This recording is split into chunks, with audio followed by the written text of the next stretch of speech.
Olá, tudo bem com vocês? Espero que sim. Aqui é a aula sobre cimento. Falta um pouquinho já para a gente poder estar fazendo a nossa avaliação.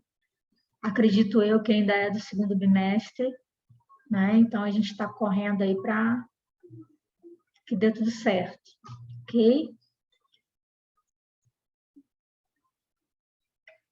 O que é o cimento, né? A aula é cimento. O que é o cimento? O cimento ele é um dos aglomerantes aí mais utilizado no Brasil e, claro, que fora do Brasil, né? O que supõe desde o do início do período? Que o homem primitivo, lá da Idade da Pedra, já conhecia a forma de material com propriedades aglomerantes. O que eles faziam? Eles usavam, passavam uma pedra na outra, uma rocha na outra, via que ela virava pó, e com aquele sereno que vinha, o que acontecia? Endurecia novamente, ou seja, passava para sua forma original. Claro que se eu faço isso com rochas diferenciadas, né? Ou ela vai vir mais endurecida, ou ela vai vir um pouco endurecida, né? Mas nesse caso, quando elas se desintegram, pegava o sereno, ela voltava à forma original.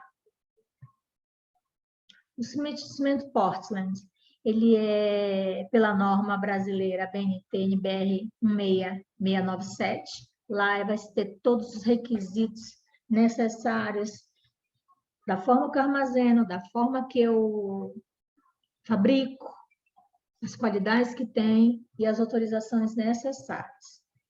O cimento Portland é um material purulento, a gente já sabe que é um pó constituído de silicatos, aluminatos de cálcio. Inclusive, esses componentes, quando misturados com a água, né, eles vão se hidratar e vão produzir endurecimento da massa, oferecendo aí uma resistência elevada. E detalhe, quando ele submetido a uma nova ação de água, ele não vai se decompor. O que é isso? É diferente dos demais que a gente viu, né? Que os outros, a gente via que com água, por exemplo, o gesso, com água, já tudo que você fez já não serve mais. O cimento não, já é do sentido contrário. Depois que ele está endurecido, ótimo. O cimento porcelana é originado do latim caimentu, que designava na velha Roma a espécie de pedra natural de rochedos e não esquadrejada. A origem do cimento remonta a cerca de 4.500 anos. Existem outros estudiosos que falam outro período, né? Mas vamos deixar nessa aqui de 4.500 anos, porque todo mundo fala um pouco de cada coisa. Aqui embaixo, o Panteão, em Roma, Coliseu também em Roma, né? Foi utilizado cimento nessa época. Em 1824, o construtor inglês Joseph Aspdin queimou conjuntamente pedras calcárias e a argila, transformando-as no pó fino. Percebeu que obtinha uma mistura que, após secar, tornava-se tão dura quanto as pedras empregadas nas construções. A mistura não se dissolvia com água e foi patenteada pelo construtor no mesmo ano, com o nome de cimento Portland. Recebeu esse nome para apresentar a cor e propriedade da durabilidade, solidez semelhantes à ilha britânica de Portland. Aí, a partir desse resultado, ele desenvolveu o cimento, já próximo aí do que mais tarde viria a ser o cimento Portland, só que calcinado ainda em temperaturas relativamente baixas.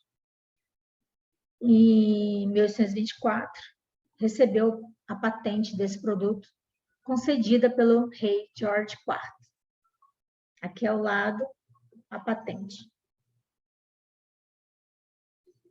Em 1845, Isaac Johnson obteve o protótipo do cimento moderno, queimando em alta temperatura uma mistura de calcário e argila até a formação do clinker. Com esse cimento, se construiu o farol de Eddystone, uma das primeiras construções com cimento Portland. Detalhe, ela ainda está lá até hoje, né? Então é bem duradouro também. para o Brasil, 1890 a 1892, ele é de Tiriri, na Paraíba. O primeiro a produzir o cimento do Brasil, engenheiro Luiz Nóbrega, por um curto período de 3 meses, em 1892. Primeiros estudos datam em 1888, que foi construído o Teatro Santa Rosa, em João Pessoa, e algumas ruínas que ficaram de fábrica de cimento. E em 1888, o comendador Antônio Prost Valdovário decidiu instalar na Fazenda Santo Antônio, nas proximidades de São Paulo, de São Roque, uma fábrica de cimento com capacidade para 25 mil toneladas por ano, que entrou em operação em 1897. Sua iniciativa é considerada a primeira tentativa com certo sucesso de fabricação de cimento porcelanato no país. A usina Rodovalho operou de 1897 a 1904, que foi arrematada pela R. Pereira e Cia, até que, em 1918, a Votorantim assumiu aí a produção. Em 1924, com a implantação da Companhia Brasileira de Cimento Portland, de uma fábrica em Perus, em São Paulo, cuja construção pode ser como marco da implantação da indústria brasileira de cimento, sendo produzido e colocados no mercado em 1926 as primeiras toneladas aí produzidas.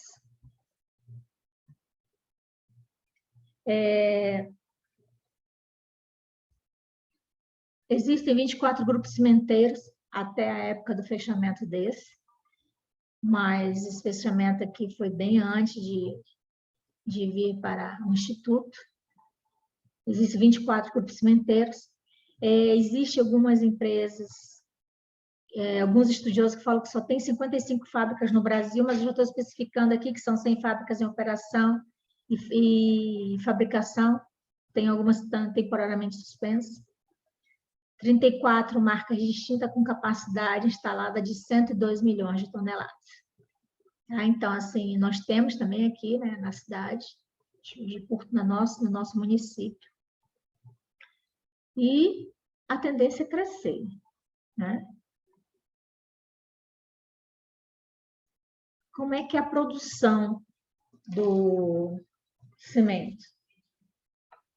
Primeira coisa que eu faço é extrair o calcário, argila e calcário, mando para um armazenamento. Lá eu vou fazer a britagem. Após feita a britagem, venho para um outro lugar, o depósito de homogeneização. Depois eu vou para a dosagem. Da dosagem, mais uma vez, com todos eles misturados, eu vou para o moinho, tá? Depois para a homogeneização, mais uma vez eu vou para aí posteriormente eu vou para o forno. Do forno eu vou para os silos de clinker. Só que quando eu chego no silo de clinker, eu tenho que passar por adições, claro, em escala bem pequena, tá? Por exemplo, gesso 5%, clinker, né? Pozolana, que é a escória, o calcário. Depois que eu adiciono tudo isso, mais uma vez eu vou para um local de armazenamento, vou mais uma vez para o moinho de cimento e, por último, eu vou para os silos de cimento já com cimento pronto. Depois vai para sacagem, armazenamento e depois para o transporte, para o seu devido, quem comprou, quem não comprou, para um local aí armazenar de forma correta. A oferta dos diversos tipos de cimento varia conforme o número de silos e da disponibilidade da matéria-prima, da característica do mercado regional, né? Geralmente, as fábricas oferecem de 2 a 3 tipos de cimento. A composição do clinker. O clinker ele é fundamental para a fabricação do cimento, ok? Essa aqui é a sua composição. 3CaOSO2, silicato tricálcico. A resistência dele já é nos primeiros dias. O dicálcico, ele vai aumentando gradativamente a resistência, tá? Essa primeira parte Essa primeira parte é o cimento da forma real, tá? Da composição química real dele. Aí, como ficou difícil gravar essas fórmulas, eles substituíram pelo C3S, que é o tricálcico, né? O nome já diz, de cálcico, C2S, aí vem os C3A e o C4AF. O C3 e o C2S, eles são compostos por silicatos, tá? Silicatos.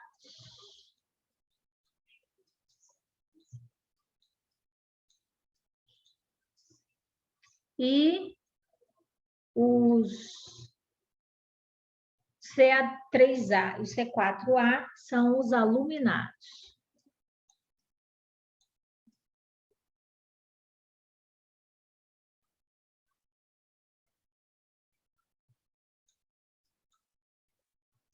Os aluminados, tá? E cada um varia conforme a minha necessidade, conforme a fábrica, conforme eu vou fazer, pois cada um, por exemplo, 40 por 70, de 40 a 70 por cento, depende muito do meu tipo de cimento. Assim como 10,40, 10,40, 5,15 e 5,10. Então, depende muito do que eu preciso, tá? Aqui é o clinker, aqui já é outro também de uma forma que aparece até ainda a brasa, tá? Esse é o clinker. Aí a gente vai combinar com gesso e outras adições, dependendo, a gente não pode esquecer que a composição do cimento depende muito do que eu preciso, para o que eu quero, tá? Então, isso aí é muito do que você quer. Os aluminatos, eles têm um pH bem básico, por exemplo, concreto armado, né, que ajuda a proteger, ele tem a mistura de ajudar a proteger as estruturas, né, as estruturas metálicas, e também vai auxiliar na aderência. Então, ajuda muito a essa conexão, tá? A conexão também da argamassa com o tijolo, né, que a gente percebe que quando a gente faz isso,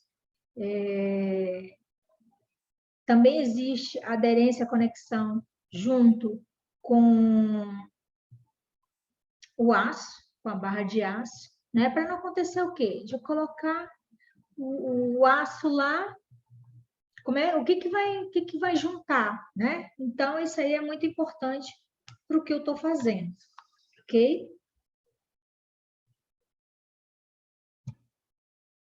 Os tipos de cimento. Os mais utilizados, os mais vendidos, né? Todos os cimentos são compostos por clinker e gesso na sua composição, todos. Claro, uns com maior índice e outros com menor. Opa, comum, que tá? Comum. Tá, gente? É comum, não é comum com adição, não. Comum. Tá? E todos eles também têm adicionado neles mesmos a pozolana, o filler e a escória, no caso a escória granulada de alto forno. Para quê? Conforme a minha necessidade, ok?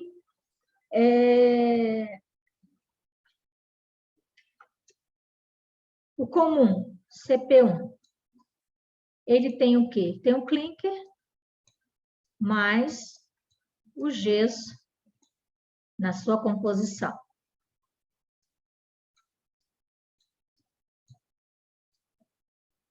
O gesso, tá? É um cimento básico, disponível no mercado, é indicado para as obras com propriedades especiais de cimento, porque ele possui somente o gesso como aditivo, ok?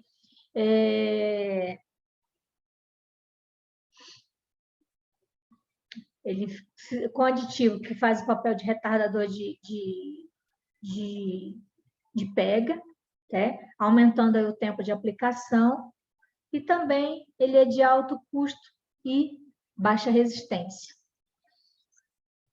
Já o comum CP1S é o com adição. Ele vem o quê?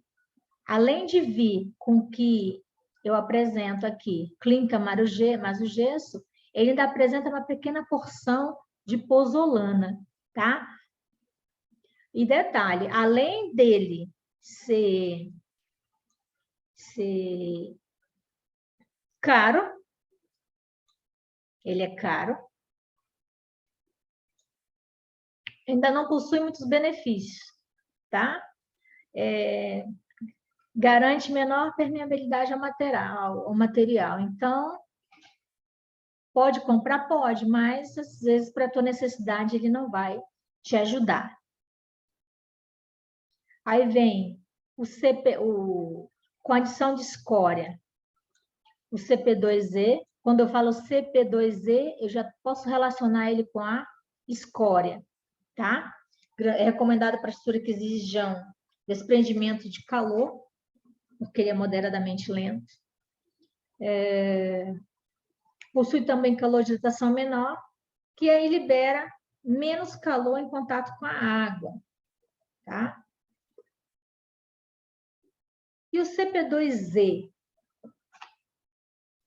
O CP2Z, né? Quando a gente fala Z, a gente já pode lembrar aí de pozolana, tá? Ele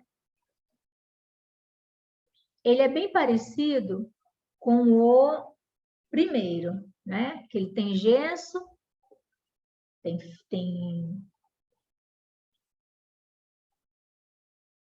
gesso, tem cimento, tem gesso e tem mais a pozolana.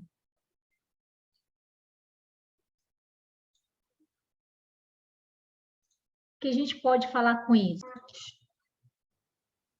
O CP2E, a gente já vê com adição de pozolana. O que é isso? É o cimento Portland mais adição do material carbonático, que é o filler, tá?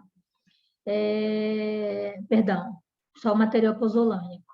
Apresenta uma adição, assim, só que ele proporciona uma menor permeabilidade.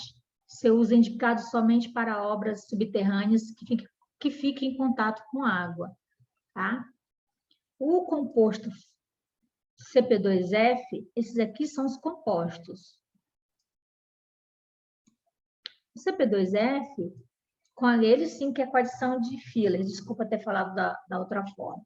Tá? Ele possui adição de material carbonático em sua composição, ele é mais resistente e versátil, é indicado para aplicações em gerais, concreto simples, concreto armado, pré-moldado, tá? E obras que exijam grande resistência do cimento. O filler ele atua muito na trabalhabilidade, tá? Então, assim, ele vai... E também na plasticidade do cimento. Então, ele vai ser muito bom. Apesar do preço, ele vai ser muito bom, tá? E o do alto forno? 70% de escória. Então, ele tem mais escória que os demais, que a gente chama de CP3. Qual a diferença dos outros? Ele vai ter a mesma coisa. Ele vai ter o cimento, ele vai ter o gesso, ainda vai ter um pouco de pozolana, tá? Esse aqui com escória e alto forno. Só que ele vai ter muito mais, vai ter em torno aí de 70% só de escória granulada de alto forno, tá? O pozolânico, ele não é diferente, ok, pessoal? O que acontece com o pozolânico? O pozolânico é o CP4, e ele tem na composição dele aí até 50% de pozolana, tá? Ele tem uma alta resistência à compressão, né? E material durável. É indicado em grandes obras aí que submetem às variações de temperatura ou exposta à ação da água corrente, por ele ser também um pouco poroso. Já o Ari é o CP5 Ari, tá? Esse é o mais... ele é muito similar ao CP1. Grande parte da sua proporção é parecido com CP1, mas ele é de 95% a 100% de clicker.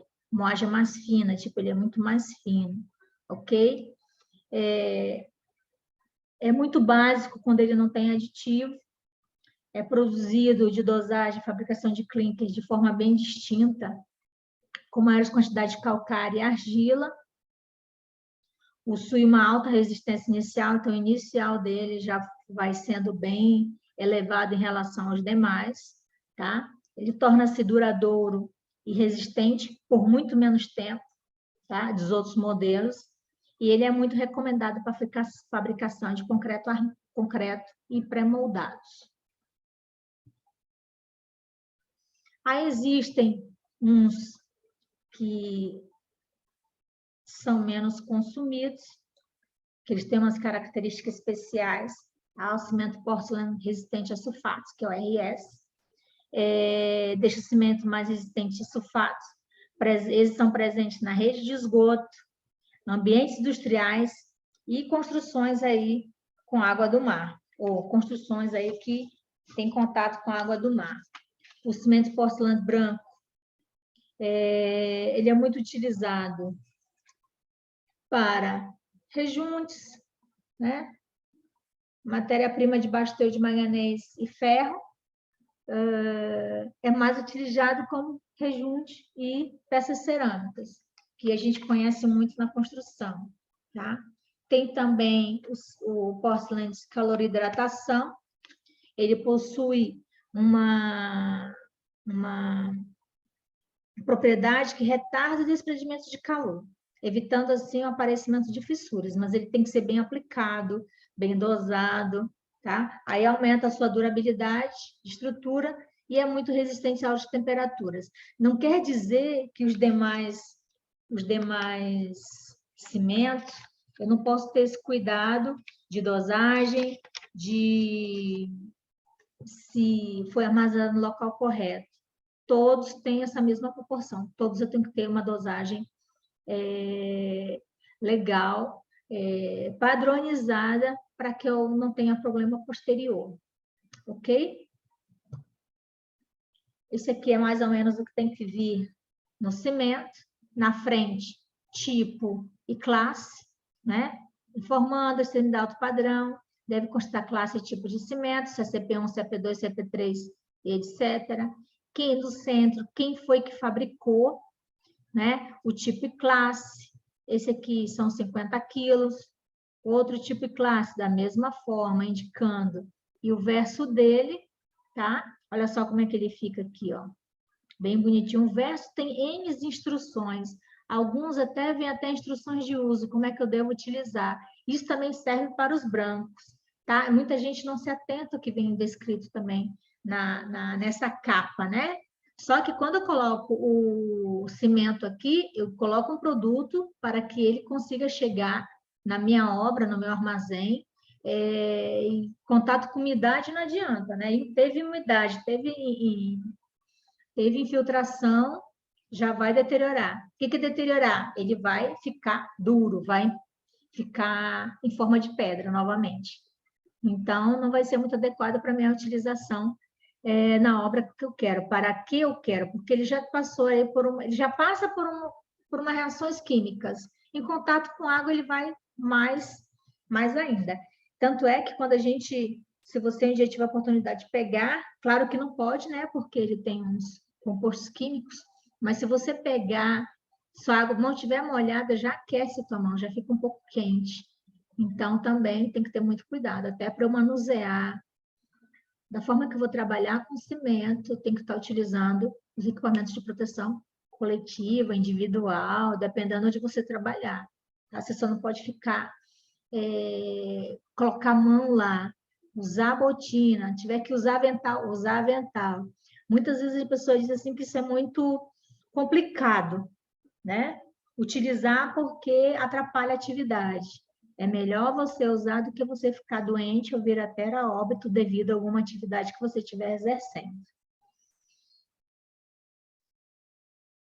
Aqui, conforme a tabela, designação normalizada, sigla e classe do cimento. É o que a gente viu lá atrás, tá? O cimento comum, a gente viu, né? Ele é sem adição, a sigla dele é CMP1. Qual é a classe de resistência? Desde o cimento comum até o pozolânico, a gente tem esse resistência. E isso aqui está onde? As resistências apresentam mínimos de compressão aos 28 dias, tá? É dado em megapascal, conforme está o estabelecido pela NBR 7215. Então, eu posso usar 1 quilo de cimento, 1 quilo de areia e 20% de água? Eu posso, mas será que ele vai estar adequado para o que eu quero? Tá? Então, é dessa proporção. O sufixo dele é RS ou BC. O que é isso? O sufixo RS, resistente a sulfatos, se aplica em qualquer tipo de cimento que atenda os requisitos do 5.3 e seu tipo de classe original. Né? A gente viu que o pozolânico, ele tem aí 50%, 70%, né? Escória, e assim vai, gente. Cada um, ó, CPI, CP1, a gente já sabe que é o primeiro, é o comum. O CP2S, que confunde, é que ele é com adição, ele é aditivo, ele contém aditivo. O CPE já diz, né? O CPE, escória. O F, ele vem com o carbonático, que é o filler. E o Z, o pozolânico. Aí vem o cimento de alto forno, todos eles a gente percebe que são classes de resistência de 25, 32 e 40 de resistência. Tá? Cimento branco estrutural, não estrutural também, esse aqui não tem resistência, não tem sufixo nenhum, tá? Cimento porto de alta resistência, o tipo V, né? O tipo 5, tá aqui, é o Ari. Esse aqui, logo no início da primeiro dia dele, ele já tem resistência igual a maior 54 MPa, 14 MPa, conforme feito o ensaio. Então, a gente não vai lá e faz de qualquer jeito. Para fazer uma parede, vou colocar 50 quilos de cimento, 3 de areia e colocar água. Não, não é assim. Todos os cimentos têm que atender também uma NBR, tá? Estabelecido para esse tipo de cimento, ou seja, para qualquer tipo de cimento, eu tenho uma proporção eu tenho uma composição para poder seguir. Eu não posso chegar lá e fazer, ok? Aqui a tabela da NBR 1667, a tabela que vai me dizer das siglas e as classes do cimento. A composição, tá? Foi falado lá anteriormente, ó, com um CPS de 95 a 100% de clinker, mais o sulfato. E o pozolânico apenas 5. Aí você percebe que a maioria deles é puro clinker, todos, né? Aqui também indica 25, 32 ou 40 MPa de resistência. O que ele tem de resistência? Okay? Aqui vai dizendo a proporção de cada um deles. Tá? No caso de alta resistência, com sulfato, que é o CP5 ARI e o RS, CP5 ARI, podem ser adicionadas escórias granulares no forno ou material pozolânico. Então, além do que ele já possui, pode ser colocado muito mais. Por isso que ele é utilizado, digamos, aí, em grandes obras, né? Porque ele é de alta resistência. Tá? Qual a influência dos tipos de cimento nos concreto e argamassa? Aqui. Aqui é propriedade, resistente à compressão, calor gerado na reação do cimento com água, a impermeabilidade. A gente sabe que é impermeabilidade, né? Aquele que a água não vai passar, teoricamente. Resistência aos agentes agressivos do mar e do esgoto. Muito importante isso aqui, tá, gente? Que eu não posso utilizar qualquer um. Às vezes, eu faço uma fossa em casa, por exemplo, né?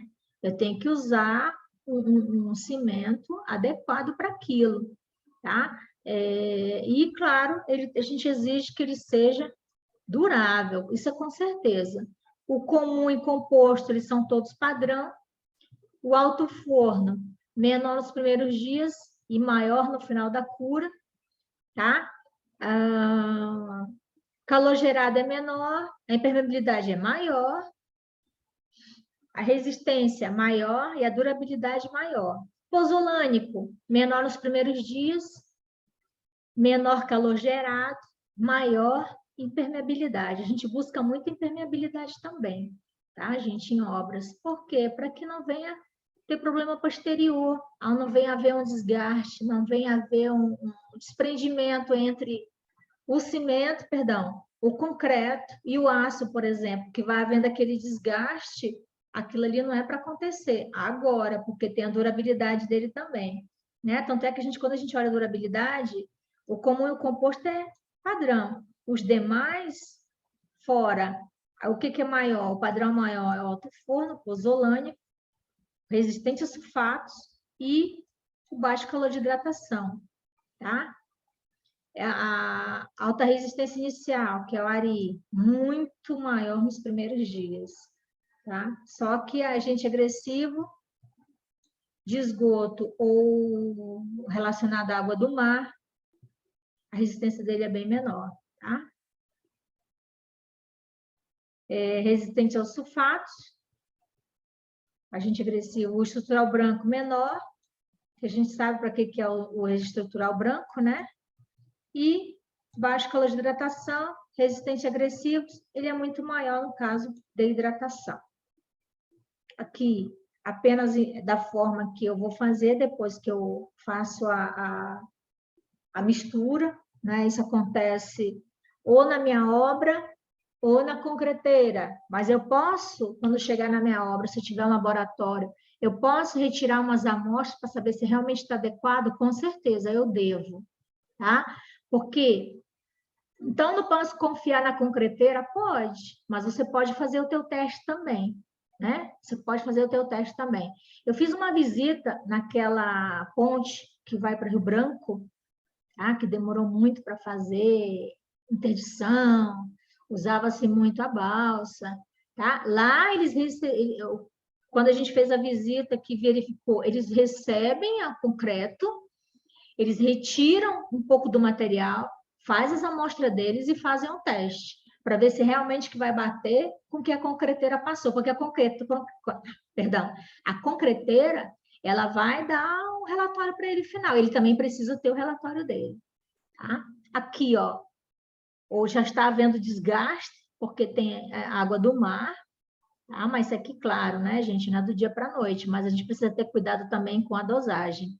E aqui, aquele concreto que é impermeável. O que a gente viu aqui, impermeável? O que é o maior? É o alto forno, é o pozolânico, e os demais são todos padrão, tá? Então, a gente precisa também até ter esse cuidado aí. Até na hora que você faz o projeto que você vai indicar, você tem que saber, ok? Onde que eu aplico, né? Aplico argamassa de revestimento e assentamento de tijolos, argamassa de assentamento de tijolos e ladrilhos, concreto simples sem armadura. O que é isso? Aquele que não vai ter aço, né? Concreto magro para passeios e enchimentos. Concreto armado com função estrutural, então na estrutura eu também utilizo, tá? Mas não vai achar que é todos não, tá?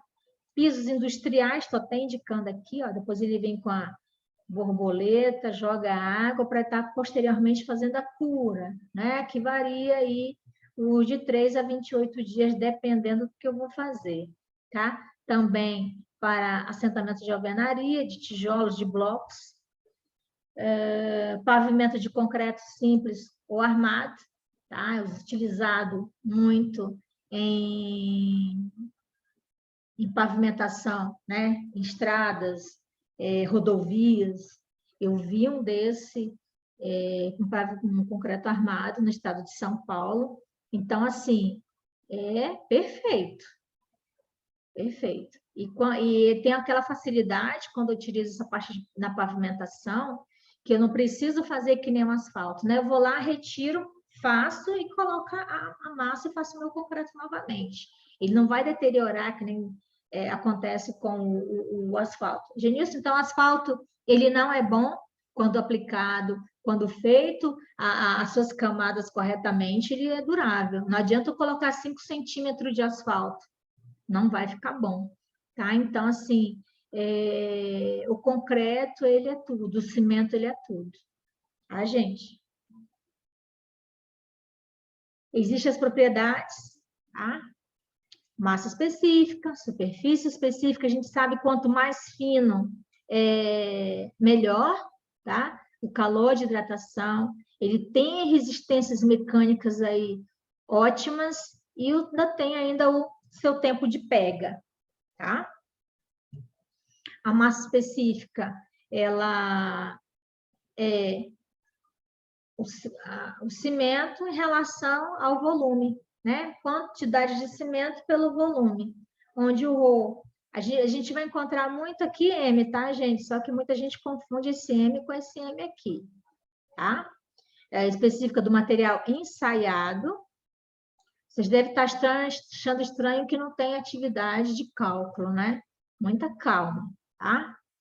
O M é a massa do ensaiado em gramas, o V é o volume, tá? Não esquecendo que nesse V eu tenho que incluir o V inicial e o V final, tá? Massa específica, massa-volume, NBR, NM 23, determinada com frasco de Le Chatelier, tá? E a balança de precisão. Aqui é só um exercício, tá? Calcule a massa específica do resultado do ensaio abaixo. Meu ensaio deu uma massa de 60,01 grama. O início começou com 1 e o final foi de 20. Olha só. Lembra quando eu falei do V, do volume? É ele igual ao V final menos o V inicial. Aí que vai dar um resultado. Não adianta fazer o contrário. Ó, não adianta fazer o contrário, tá? Que eles mesmos vão se confundir, vão se fazer isso mesmo. Eles são por centímetros cúbicos, tá? Na escala dele. Aí, o que que foi? O que que fez? Fez o 20, 0,1, menos 1. Que deu quanto? Deu 19 alguma coisa, tá? Então, 20 menos 1, ou era 21, 20, 0,1, menos 1. Tá? Deu 3,02. A conta tá certa. Tá? Só foi erro de digitação. Eu tenho que começar a escrever e não ficar digitando, que aí fica mais fácil. E digitando, a gente às vezes acaba se perdendo. Ok, pessoal? Aí ficou só um exercício aqui muito fácil, tá? Que quando a gente puder, a gente vai fazer a correção dele, ok?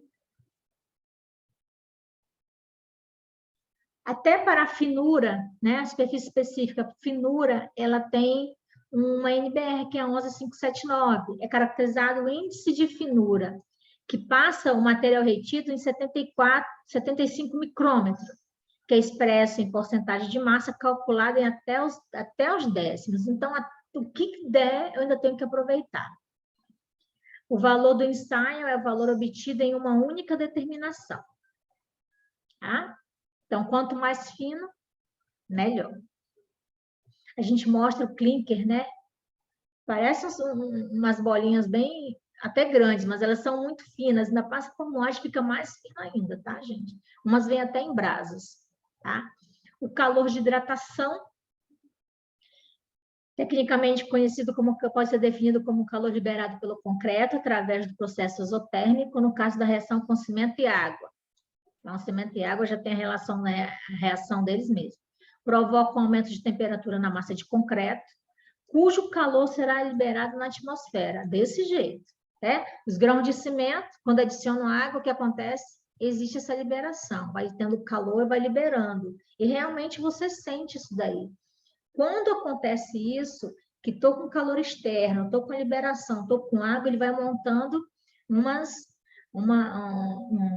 tipo um gel, né? A formação de gel, tá?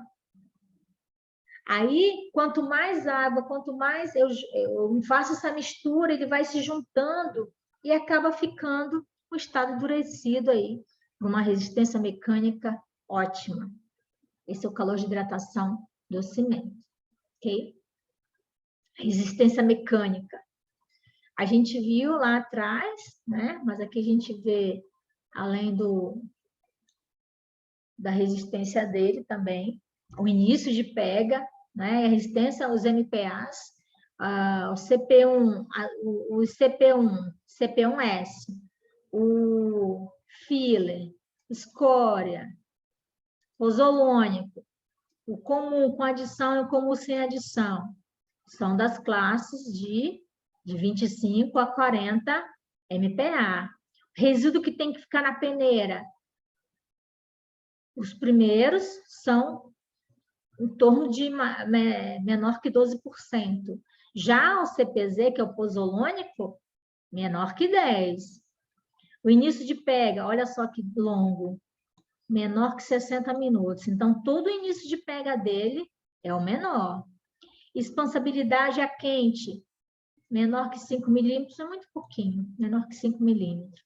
Tá? Primeiro dia, ele não tem resistência nenhuma. Com 3 dias, o CP1 maior que 8, o CP2E maior que 10, o CP3E maior que 15. Já para 7 dias, 15, 20, 25. E com 28 dias, que é o ideal, né? A gente vê que é o ideal. 28 dias para cima, quer dizer, ele vai continuar trabalhando por anos, tá?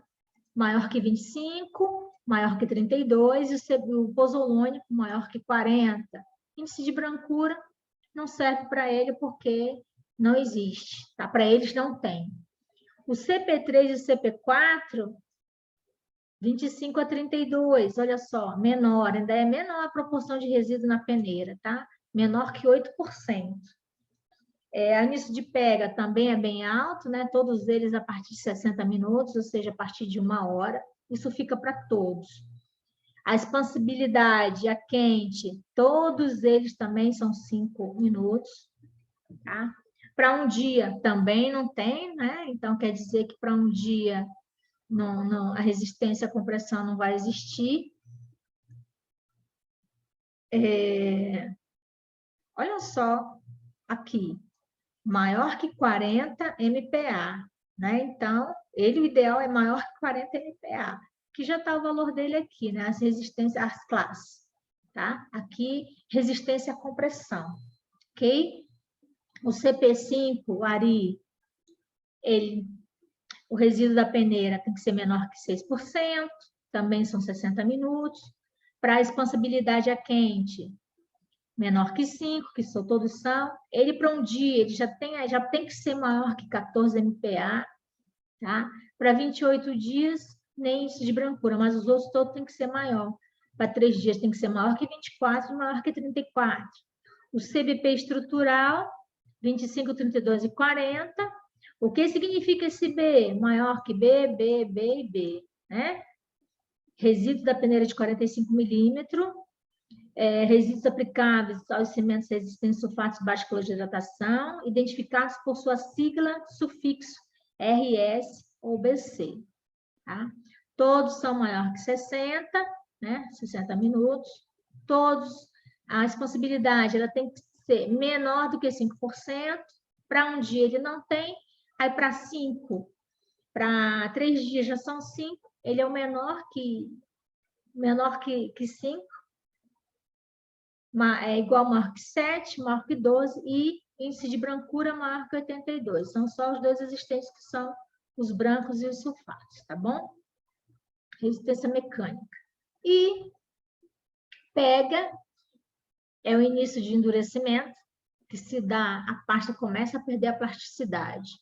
A gente vai fazer, tem que verificar quem vai participar, tá? A gente tem que marcar um dia. Aí começa o início da pega. E o fim da pega? Quando a pasta se solidifica totalmente, não significa que, no entanto, que ela não tenha adquirido a resistência, tá? Resistência aqui.